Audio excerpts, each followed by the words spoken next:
네, 한 주간 주목해야 할 국제 이슈를 골라 소개하는 월드 픽앤톡 시간입니다. 국제부 김예린 기자와 함께하겠습니다. 안녕하십니까?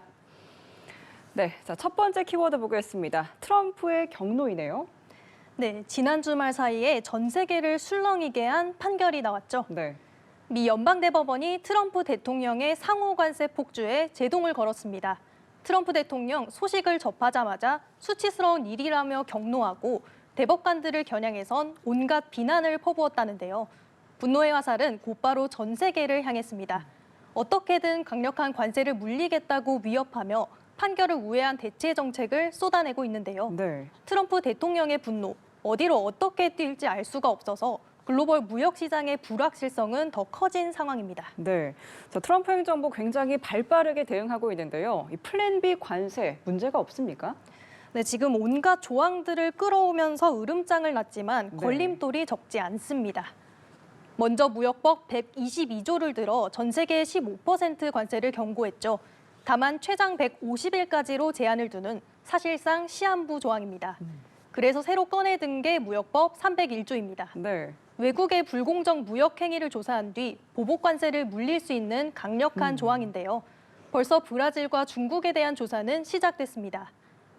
미국의 무역 적자국인 우리나라도 조사 대상이 될 수가 있는데요.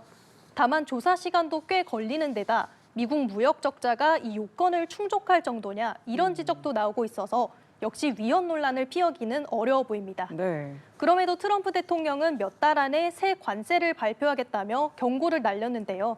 당분간은 예측 불허 폭주를 이어갈 것으로 보여서 전 세계의 큰 위협임은 분명합니다. 네.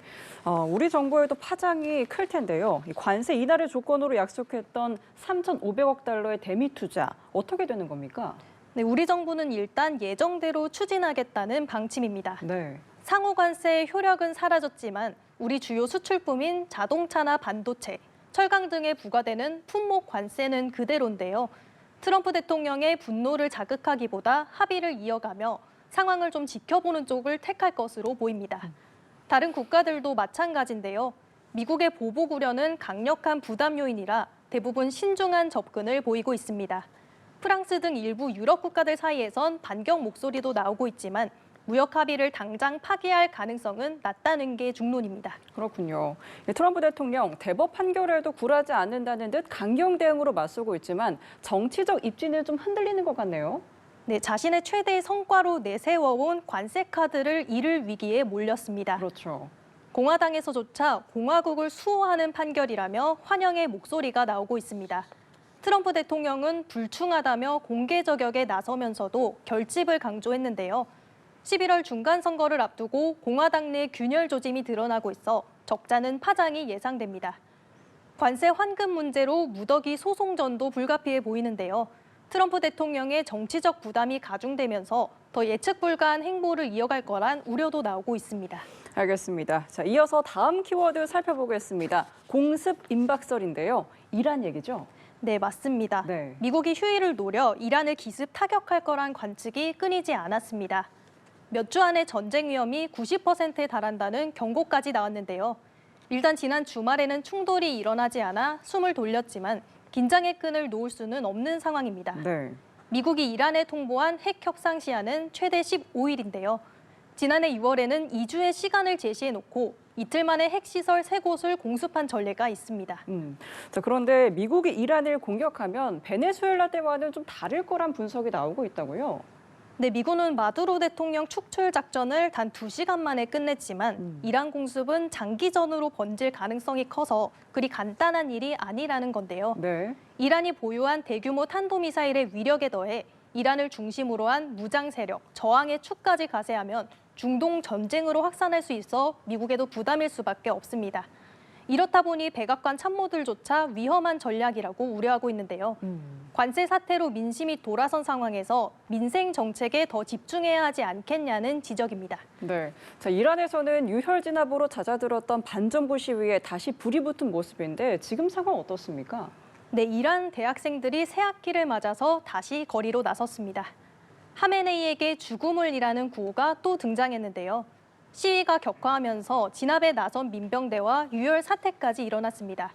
이란 내부 불안이 다시 확산하는 모습인데요. 네. 미국의 군사 타격 명분이 되는 것 아니냐는 우려와 동시에 오히려 내부 부담을 느낀 이란이 타협에 나설 수 있다는 관측이 나오고 있습니다.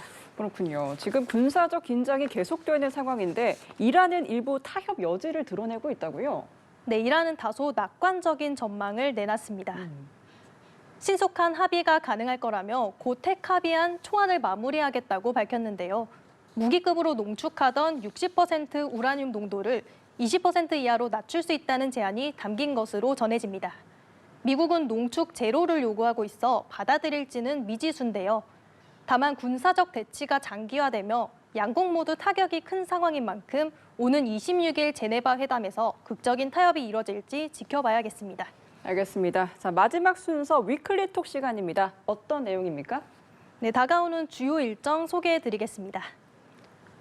트럼프 대통령이 2기 집권 후 처음으로 국정연설에 나섭니다. 특히 새 관세 정책과 이란 핵 협상의 방향성을 내놓을 수 있어 전 세계가 지켜보고 있는데요. 최근 지지율 39%로 최저치를 찍은 트럼프 대통령. 이 자리에서 국면 전환을 노릴 수 있을지 주목됩니다. 엔비디아가 4분기 실적을 발표합니다. 인공지능 거품론이 확산하며 투자 심리가 위축되는 가운데 이번 실적이 AI 산업의 분수령으로 꼽히는데요. 투자 흐름 전환을 이끌어낼지 관심이 쏠리고 있습니다. 네, 자 지금까지 월든픽앤톡 김예린 기자와 함께했습니다. 오늘 말씀 고맙습니다.